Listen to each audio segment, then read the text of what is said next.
Et bonjour, c'est Eol et je vous propose d'attaquer dès maintenant un nouveau département, à savoir le Doubs, qu'on a déjà pu un petit peu découvrir dans quelques petites vidéos.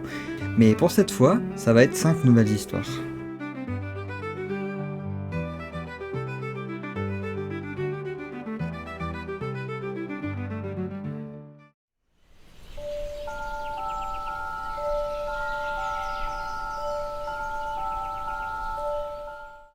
Première histoire dans le Doubs, et nous commencerons avec un peu de religion dans une histoire qui nous parlera d'un homme qui parvint à cumuler son emploi et sa foi. La légende de la charrue des anges nous apprendra aussi à ne pas trop se faire un avis par le prisme de l'avis des autres. Thienot Humbert était employé par une famille particulièrement aisée, qui possédait 3 autres ouvriers sur leur terre. Pourtant, l'homme n'était pas le mieux vu du fait de ses nombreux retards qui, au dire de ses collègues, causaient bien du tort à l'entreprise. L'homme était sans histoire, travailleur et il parlait peu avec les autres, seulement en cas d'absolue nécessité. Son seul problème était sa foi, qui l'amenait parfois à revenir tard de la messe, et ce qui causa bien des frictions avec ses collègues qui, eux, n'étaient pas vraiment des modèles de vertu. L'un était ivrogne, l'autre un débauché, quant au dernier, il était le plus paresseux. Mais c'est bien vers Thienot que tous les doigts pointèrent, tant et si bien que le maître, influencé par ce qu'il entendit, commença à sentir du dédain envers le pauvre homme. Un jour, il le prit à part pour lui demander de s'expliquer, et Thienot promit de rattraper chaque jour le travail en retard. Cependant, jamais il ne manquerait à son devoir envers Dieu. Il laissa donc le soin au maître de demander un préjudice s'il le jugeait nécessaire. Ce qui était surprenant, c'est que le travail était toujours rattrapé dans les temps, ce qui interpella le maître, craignant un mauvais coup de la part de son ouvrier pieux. Un jour, il le suivit en secret afin de comprendre comment il s'y prenait pour ainsi rattraper son retard. Ce qu'il vit le cloua pour ainsi dire sur place, car pendant que Thienot manœuvrait la charrue dans les champs, 2 hommes se tenaient aux côtés des bœufs, 2 hommes immaculés malgré la terre retournée, 2 hommes qui disparurent à l'instant où le maître approcha. Thienot affirma qu'il n'avait appelé personne à l'aide dans son labeur, hormis par ses prières. Et c'est ainsi que le maître changea d'avis voyant en son ouvrier un homme de bonne valeur. Tant et si bien que leur entente fut telle qu'il finit par offrir la main de sa fille, qui accepta elle aussi de bonne grâce. Et jamais l'on ne vit couple aussi pieux dans la région. Quant au domaine, il pérennisa malgré les médisants et les jaloux qui continuèrent à parler dans le dos de Thienot Humbert. Parfois, il vaut mieux se faire son propre avis, car dans la nature, il y a autant d'avis que de trous que d'anges dans les cieux.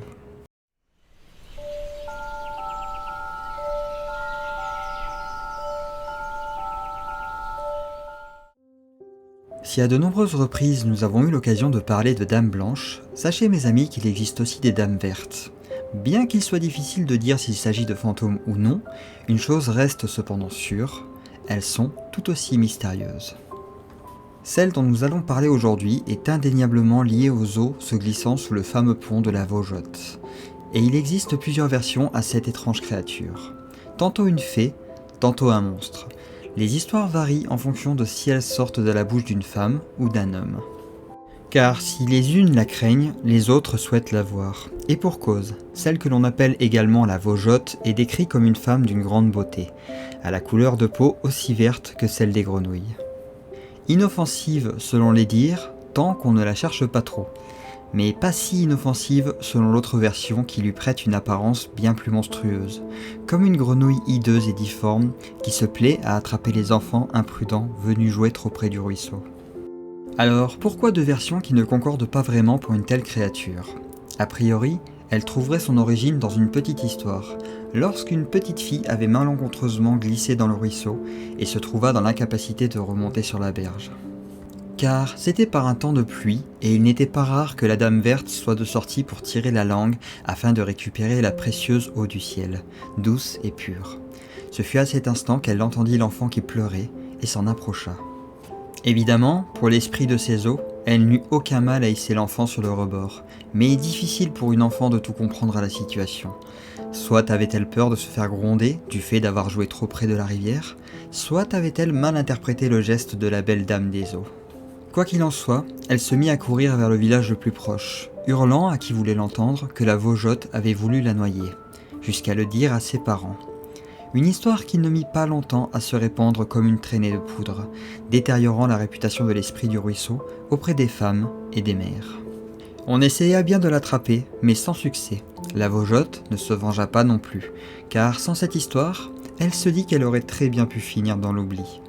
Et puis, si cette histoire permet aux enfants de se méfier du cours d'eau, alors ce n'est pas si cher payé pour leur sécurité. Mais ça, c'est votre serviteur qui l'interprète ainsi.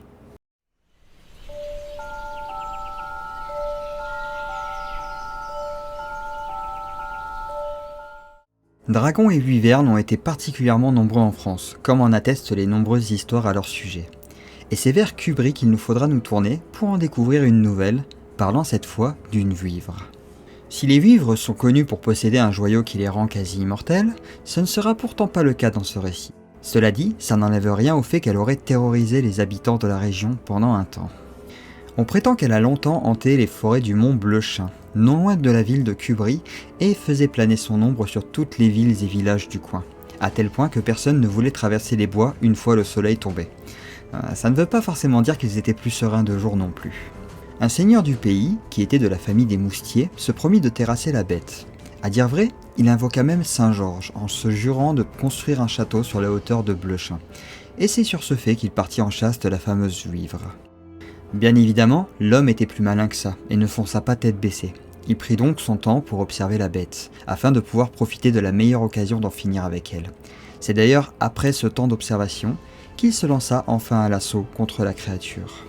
S'ensuivit un combat aux allures épiques, au terme duquel la vouivre finit par périr après une charge à cheval du seigneur de Cubry.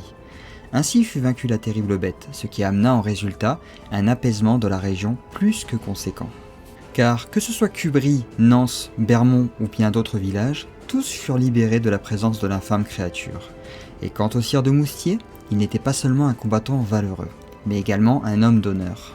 Sa promesse fut tenue, et un château se dressa alors sur le mont Bleuchin, château qui prit le nom de Bournel, dont la signification demeure ancienne et aujourd'hui inconnue. On prétend même que l'effigie de Saint-Georges à l'entrée serait en lien avec ce fameux combat. Bien entendu, difficile de dire si c'est la vraie raison de la présence de cette effigie, ou bien si l'histoire est venue ensuite, après la création du château. Mais elle demeure aujourd'hui, et c'est sûrement tout ce qui importe réellement.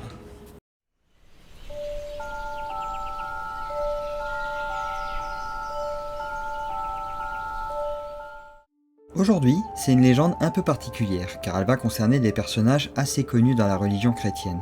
Selon la légende, le village d'Étrabonne doit son nom à ces trois figures emblématiques du christianisme. Car vous l'aurez compris, nous parlerons des rois mages dans cette histoire, et comment au cours de leur périple, ils ont perdu la trace de l'étoile du berger, mais également d'une fontaine que l'on nomme la fontaine des trois rois. Donc, comme déjà dit, nos chers rois ont, à un moment donné de leur retour d'Orient, perdu la trace de l'étoile du berger.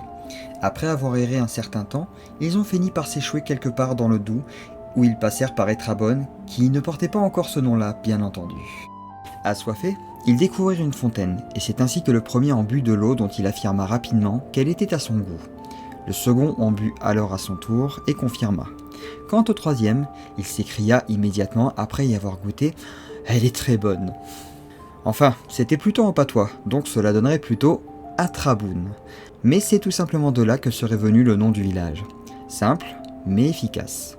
Cela dit, une autre version parle plutôt d'une route, où l'un des rois mages aurait dit que celle-ci était la bonne.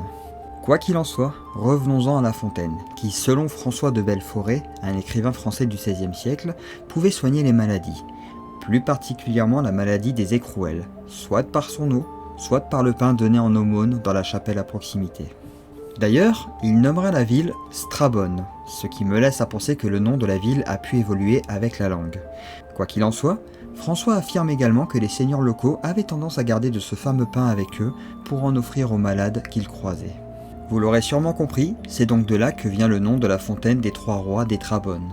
Les rois mages y sont particulièrement ancrés dans la culture, jusque dans la devise de la ville qui est Astra Bona Me Ducit, ou La bonne étoile me conduit.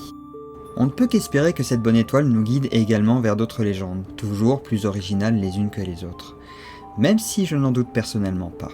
Quoi qu'il en soit, pour cette histoire-ci, nous en avons fait le tour.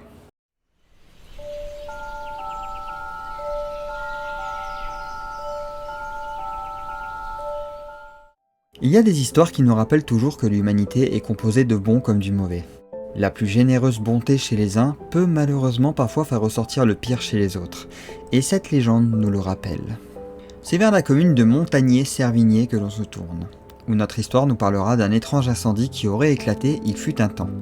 Mais le plus étrange, c'est qu'on y aurait vu une apparition juste avant la catastrophe. Bien avant cela, nous parlerons également du maire et du curé. Si ce dernier était d'une infinie bonté, le représentant du village l'était beaucoup moins, et avait des griefs envers l'homme d'église, sans pour autant que personne n'ait jamais su d'où cela venait. Il sera appelé simplement B dans notre histoire, et un jour, il prit à partie le curé alors que des soldats ennemis occupaient la ville. Ces derniers n'acceptèrent pas que l'homme lève la main sur le vieux curé, allant même jusqu'à le jeter au sol dans l'égout de la rue. Ils se saisirent donc de B pour l'exécuter purement et sommairement, car en ce temps-là, toucher un homme d'église était le pire des crimes. Mais ce fut bien le curé qui lui vint en aide, suppliant les soldats de ne point achever leur geste. Couvert de boue, il les supplia en pleurant, et touchés par cela, les soldats occupants relâchèrent le maire, qui cependant n'échappa pas à un procès, dont il écopa que d'une légère amende, encore une fois, grâce à l'intervention de l'homme d'église. On aurait pu se dire que cela aurait pu changer le maire, mais il n'en était rien, et B lui refusa même l'honneur d'être enterré dans la nef de son église au pauvre curé. Après être mort de chagrin, il fut inhumé à la porte de l'église. Pour la seule et unique raison que le maire voulait avoir la possibilité de cracher sur sa tombe en allant à la messe. Cela en dit long, et l'incendie se déclara peu de temps après. On prétend que l'ombre du curé aurait été aperçue peu avant sortant de sa tombe. Les flammes dévorèrent la maison de B, le clocher, ainsi qu'une partie de l'église. L'incendie fut alors vu comme une vengeance divine à l'égard de B, qui dut payer chèrement son comportement. Cela dit, contrairement à cette histoire, il se peut aussi que la bonté fasse ressortir le meilleur des autres. Et nous aurons bien des occasions pour le constater à l'avenir. Et voilà qui met fin à nos légendes dans le Doubs. J'espère que vous avez pris plaisir à écouter ces histoires tout autant que moi j'ai eu à vous les raconter.